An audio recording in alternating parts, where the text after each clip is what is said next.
Hello friend, this is Rupesh and you are watching CPP Nuts video series on string interview question series, and this video is about reversing the number in the C and C++ or any other programming language. If you will see this, you can do this in any programming language, okay? Don't worry. So we have seen in this series so far that how to reverse a string and how to check the palindrome. I mean the string is palindrome or not. So this is going to be the third video of this, which is how to reverse a number. If you have some number like this is an integer number, okay? This is not some sort of string.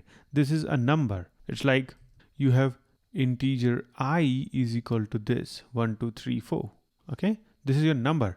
Now I want some j to be like 4, 3, 2, and 1. So you just have to convert this into this. How would you do that? Now here that trick won't work. Like you have to loop through this whole this thing, and you have to keep swapping these two and then these two, and then you will be reversed. No, this is number. You don't have the index basically. Like you don't have the index of this 4 here. I mean index of this 1 here is 0. So no, there is no index for this particular thing because it's just a number. It's not an array or something. So how will do this? So the idea is we have to use this modulo operator to get the modulo of this I. So if you get modulo of this I with 10, then the answer would be 4. So you got the last one, right? Do one thing. As you got this, you append this into j. Let's suppose you have appended this here, okay? And then after this step, what you do? You divide this I with 10, okay? So I divided by 10 also. So the result is like 1, 2, and 3. This 4 is gone because 1, 2, 3, 4 divided by 10, the answer would be 1, 2, and 3. Okay, so this 4 is gone. Now you do this same operation, this modulo operation on this now. So you will get what? 3 this time. Okay, so you append this 3 to this j. And similarly, now you divide this I, which is 1, 2, 3, with 10. So now you will have only 12. And if you will apply this modulo operator with 10, you will get 2. So insert this 2 here, and then we'll have 1 in the end. So just do this. So see, it is reversed now. It is very simple if you use this modulo operator and this divide operator one after another. So let's quickly see the code for this. So as usual, this is your function. We have this reverse number. So you will get this 1, 2, 3, and 4 as this n here.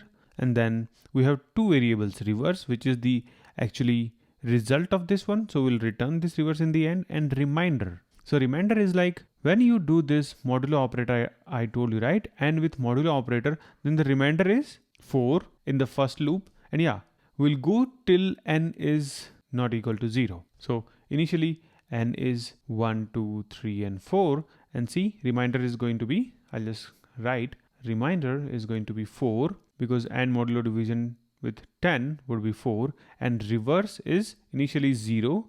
So reverse is equal to reverse multiplied by 10 plus reminder.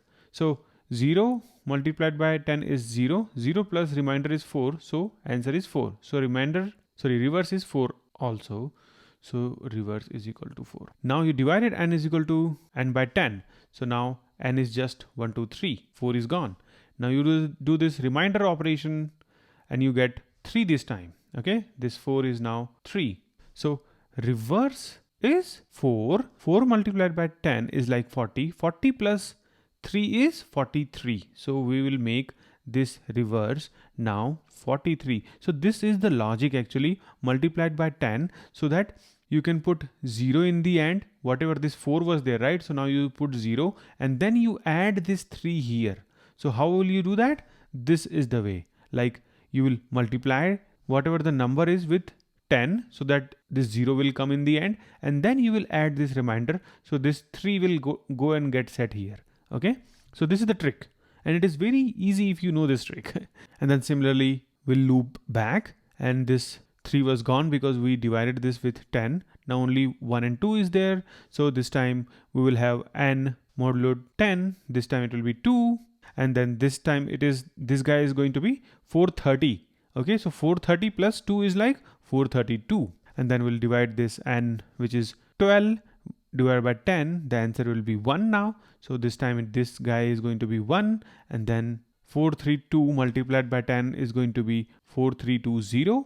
and then we'll add this one here. So it's like 4321. So you got the answer, right? 4321, and you can just simply return it. So thanks for watching, guys. Bye bye, take care, and don't forget to hit the like button, guys. It really helps a lot. Thank you so much.